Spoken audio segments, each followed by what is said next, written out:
Episode 7 of Card Chats. I'm getting the homie Holden Stephan Roy on with me. I'm going to send him an invite. Give me 1 second.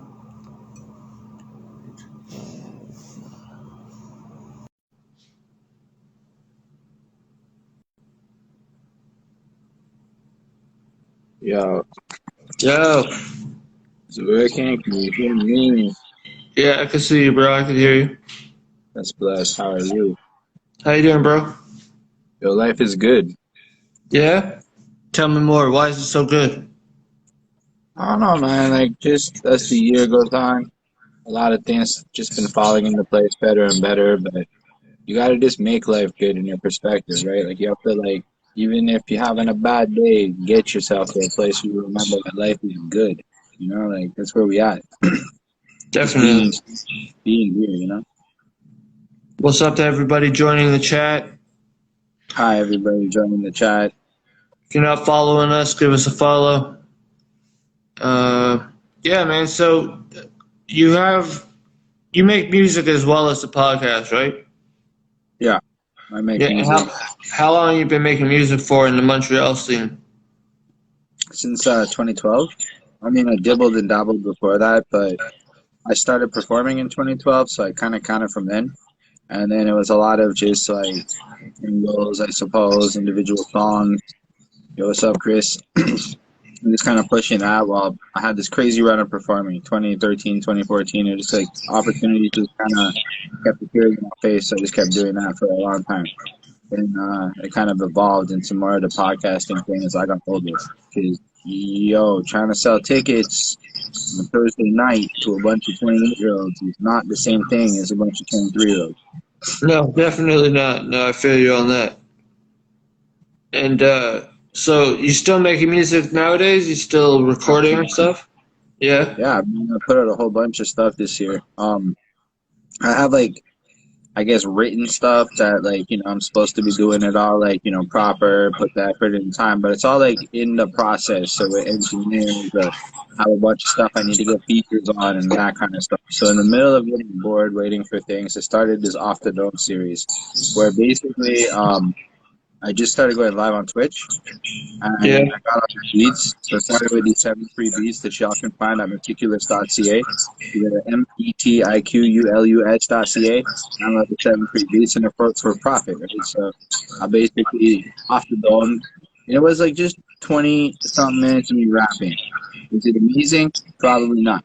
But with that, it was like, okay, somebody said, why don't you do hooks? So I just kept it running. And since May, I think I've put 60 tracks. Yeah. Off the series across 5 projects. All the beat makers are like local Montreal people I know. So like I know the individuals I've worked with. The next one's like lined up, but then I got busy doing a bunch of features this month. So for me, it's just like super important to still be doing music like, all the time. Otherwise, there's almost no point doing anything else to me. Yeah. And on the podcast that you run, you have like not only hip hop artists, but you have like MPs and stuff that are running for office as well, right? I wouldn't go as like the MP Or level. not I got MPs, mentioned but about municipal. Yeah, yeah, like the that's what I city mean. Like councilors, the borough mayor peoples. Because it started with like Montreal having an election this year, right?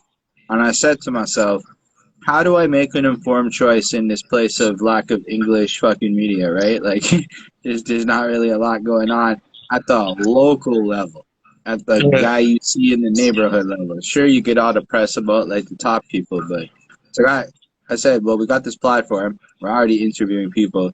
Why don't we just see if they'll talk to us? And it turns out, yes, they will. They are fully oh yeah, aware of what we do, what we bring to the table. I make the effort to not cuss on the political ones. I don't smoke joints on them because, you know, you don't want to be like that.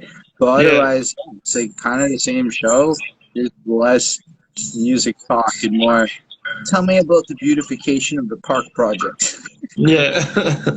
And like you're like a big advocate for a lot of stuff in Montreal. Like you support a lot of things. I have you on Yeah. Facebook now as well, and I see a lot of your posts are aimed towards like bringing like the community together and stuff like that. So, how's the live at the park thing at the Giroux Park going? Honestly, that shit worked out a lot better than I was hoping for. Like, it worked out real cool. Like, so basically, we rented an amp. Y'all can like actually see it right over there. That shit was like Bluetooth, so y'all can like connect to it with a phone or whatever, but it's battery powered, so it doesn't require a plug. And we got the mics or whatever, and so we went to the park, and honestly, we've been doing it. People have been showing up. Like, we've only really done three of them in total, so tomorrow actually is going to be the fourth one that we run in ever. And as it's gone on, what I noticed is that like the people in the park be fucking with it, right? So it's not just like us. It's like you have like moms in baby carriages walking by, taking little Instagram stories and things like that. And we got NDG mayoral candidate to like come through and bust his first freestyle of his life. It's like Jewish dude fucking with the yarmulke on his head. And it was fucking wild to me because like it's kind of like everyone's in this place with hip hop where it might not be where it was like back in the daytimes. Maybe it was more perceived as a dangerous thing. I feel like everybody's bumping it. Like grandma bumps it because pop music's just kind of worked in the way that it is. So hip hop is so prevalent that like, it seems that the community is a lot more willing to just kind of accept it being there. So we like all out cussing and things. And yes, a couple of people maybe swore and whatnot, like didn't like it. I mean, but in general, it's like people are so lacking live music opportunities that they're just so into it. And as long as, we behave appropriately, like the community mad cool with it. So to me it feels like this awesome opportunity to just A, not be at home, and B, you don't have to necessarily worry about certain restrictions and shit because it's not really an event. It's just we in the park with an amp. Yeah, exactly. Which would be a lovely problem to have. And what do you think the largest turnout's been like so far? Like, if you had to Honestly, guess. I think at a peak amount, it's kind of like a live, right? So Yeah. because it's random like that, it's more like people passing through. But I can definitively say at certain points, there's a good 40, 50 people around this like statue in the park. Not like condensed, so it's hard to like film it.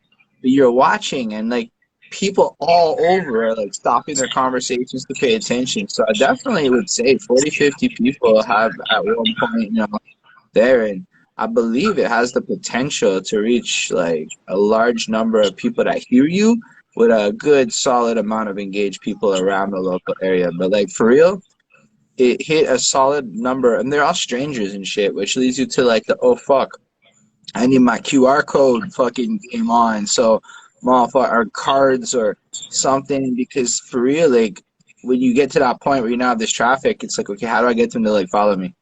All say word. And now we made a crappy ass sign like that I literally just wrote my shit on for now, but like it's kind of like got that much viability because it's basically the biggest, littiest park in this part of town, right? There's Yeah. already not like a lot of opera venues, bars, things like that. Just due to city bylaws, it's not that kind of like part of town. So basically, all we got is the park. And it's kind of working to our favor like that. And already, like on a good day, this park might have 100+ people just there, just because it's already got that vibe, that reputation. So it's more like people will throw like real events. The city like fucking like signs off on at the park. So it's really just like kind of almost positioning itself to piggyback off an already organically hot spot.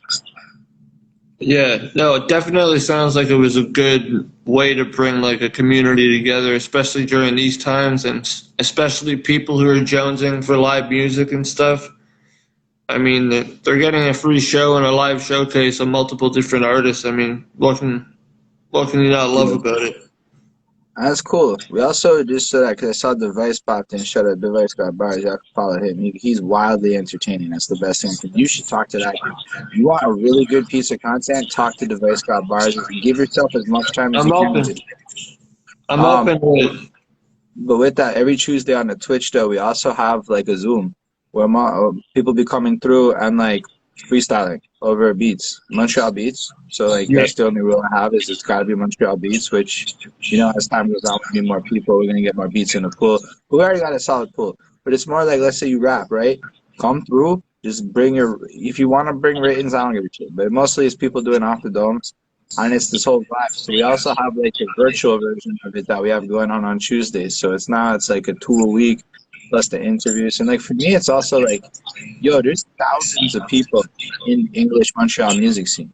And I would argue that most people don't really know enough people to have a full understanding of the depth of the scene. So we all Yes. kind of get caught up on ourselves. And I find the best way to have like humility is to see what's actually out there. To remember that like for how good you are, you might be Yeah, amazing. There's probably 30 other people doing just as good as you that you yeah, just don't know definitely. exist. For me, it's a lot of efforts to bring visibility to it all because like the more people that know we exist, the more that people that don't live here know what goes on here. Like it's wild to me how few people don't know about the language issues or Yeah. don't know the like local situations that happen here or some of the weird Quebec shit that goes on. And it's like, well, there's also nobody English here really like talking about it like that. Not that many people, at least. There is some people, but it's almost like ghost town when it comes to real issues. It's true. I saw that with a lot of the way when I was looking for people to network with in Montreal, because I'm just in Ottawa, but I'm originally from Montreal, but I moved here and was back and forth for a while. But uh, no, it's definitely a lot more French media, obviously, and like the thing you're doing is great because, like I said, you're bringing politicians on as well as like hip hop artists, and I think it was you and I who were saying like talking to like not just rappers but different people from different walks of life. It's always like a different type of interview. It's always different conversations, which is great. So it doesn't get repetitive. But speaking of Montreal beats, I saw that you had like a GoFundMe for like a producer who lost his Yeah. hard drive. You want to explain that for people so if they're watching it, they can maybe help him out? Honestly, so the sad part is that it's over because this shit's not recoverable. But what happened was is my the guy like Vincent Price, he's my like cypher DJ, right? And he's got like a ton of beats. Now when I say a ton of beats, I'm talking like this was a catalog. So as we're telling the story so everyone gets the life lesson out of it. Get a fucking virtual drive is the life lesson. Back up your stuff, not just on a physical. Because this was crazy. He had two hard drives. One broke and the backup broke. So now all the backups broke. So I'm sitting there going, oh, say word. The guy I'm fucking with just had a crisis that directly impacts all of us. Like, that's the truth of the situation. So in that moment, I look at it like, what can I do? I can't afford that cost, but I know how much that cost is. Like to get something like that repaired when I can do it, we're talking like $1,400, no problem. Yeah. So I just dropped a GoFundMe. I'm like, look, this dude is giving free beats, all kinds of opportunities to so many people in the scene that, yo, karmically, a lot of people should be donating to the thing. Is my point of view on this because I can't do it myself. So I fucking put that together. I pushed it a little bit, and then you went through the ruggamaroo of hard drive recovery. So the first lesson is go to the experts right away. Don't try to cheap out on hard drive because if you go to middleman does it. He could fuck something up that makes expensive man not be able to do it. Yeah. Otherwise, and there was even like an extra charge because somebody had like tried to repair it beforehand and stuff. But end of the day, make sure you back your shit up in a virtual drive. So we tried that, and it was like cool because it was like I refunded $975. So the fact that like we almost got $1,000 off of that effort was like wild, right? Like, Yeah. and literally like the day before I refunded it, somebody had put in 50, and I felt bad, and like it's Yeah. like it felt weird because it like ended like that. It wasn't like the happy story we were all going for. I mean, the beauty is he can make new beats and he's extremely good, extremely quick. So it's not like the end of Vincent Price's beats, but it was kind of like we all kind of hoped it would go the other way, where he Yeah, would just keep definitely. doing it, you know? Yeah. And you've been posting a lot of like old school Montreal hip hop lately too, I noticed. That's because of YouTube. Shout out Yeah, YouTube's man. algorithm. You know who Because I miss? You know who I miss? And R.I.P. to him. Bad News Brown. yeah, that dude is like ridiculously a pivotal figure of Montreal's Anglophone scene in terms of galvanizing people. I never met him. By the time I got into it all, he had already passed. I know of his legacy though, and one of the most amazing. probably not bumped pieces of music in Montreal that I found was actually the Bad News Brown tribute album that's available on Spotify and all the different sources, where it's like you kind of just see the love people have for this guy across the city. Yeah, I just like, I don't remember how it started. Maybe it was like I was curious what Magnum or fucking Below the Kid or one of these dudes sounded like back in the day. And now, every time I go to the YouTube homepage, there's like some fucking Blicky video or some fucking this video from 14 years ago. And then a Yeah. lot of lab noise shit. A lot of the lab noise stuff is circusing. Because, like, I guess you figured out, I figured out who lab noise is recent or whatever. And so I'm like listening to this shit and I'm going, it's actually like pretty fucking hot. You know, like, listen to Yeah. this from like 14 years ago in your city and you're like, this is hot. How did nobody ever like put this on my Facebook before? Yo, what's Right. up, Sin again? So I'm just saying there, like, yo, like maybe that's what we all need to do more. Like, I barely listen to mainstream music. Like, I just don't care about a CLB or a Donda because there's so much music in Montreal right now that I could be bumping. To a point where, like, honestly, I go take a shower, put on my tunes. It's like a fucking Below the Kid song followed by a Nate Husser song. That's my new, like, vibes to get into because, like, I don't know that I need to go that deep to all these other places because there's just this wide, and it's all new to me. It doesn't matter Yeah. when you drop it; it's all new to me. So it's Yeah. like fucking cool to like just discover it all, and then it's all good. Like to me, I'm one of my pride and joys of all my adventures is this playlist I made on Spotify that's currently 12 hours. It is Montreal. It's 12 hours. And honestly, you can hit shuffle and you get like this sample for what this city sounds like. And my goal is to get everybody that's ever dropped a track in the city on Spotify, put it on that list so that you can hear the whole city and get the sound of it and see what's there. And then it's like, okay. I mean, yeah, pop music's what it is. But like, I don't know that the quality difference is really as apparent to me so much as the reputational and marketing Yeah. difference to me. Yeah. No, definitely Montreal has like an overflow of fantastic artists and music, man. Whether it's hip hop, R&B, or just anything, it's a very artistic city in general. So Yeah, like it's I don't know, man. It's definitely like great city for music. If you like hip hop, then definitely that's got Montreal it. is somewhere people's got to check out more. They're just like it's all of the genres too, though, right? Like Yeah, that's what I mean. Like any type it's of like music, like 4 million people in the greater Montreal area. I That's believe. like it's huge. And Hmm. honestly, like every scene has got something going on in it. I bet every scene is these pockets all over. Like it's wild to me the more I dig into it. So I'm sure like Ottawa's got some stuff bubbling. Yeah, Ottawa's got some great artists, man.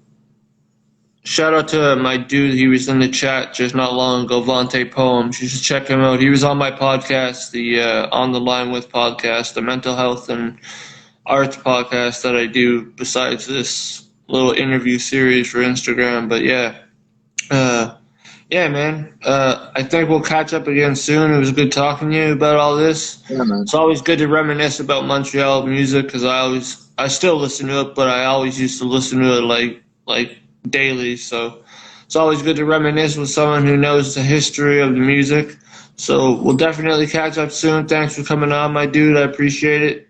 And Take care, man. Appreciate if you're this. not following us, make sure you give us a follow. And again, shout out to my dude Holden for coming on. And we'll talk again soon, brother. All right, man. Peace. Peace, bro.